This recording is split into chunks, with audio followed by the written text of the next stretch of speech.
জমি বিরোধে খুন, দুর্ঘটনায় মৃত্যু, তবু তারা জুলাই শহীদ। বাহ বাহ বাহ। প্রথম আলোর এই ইনভেস্টিগেশনের রিপোর্ট দেখে সত্যি আমি হতভম্ব, আমি বাকরুদ্ধ।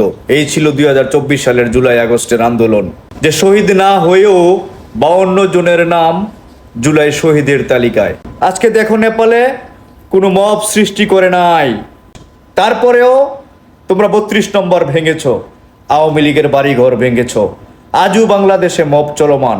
গত 365 দিনে 366টা মব এই দেশে হয়েছে।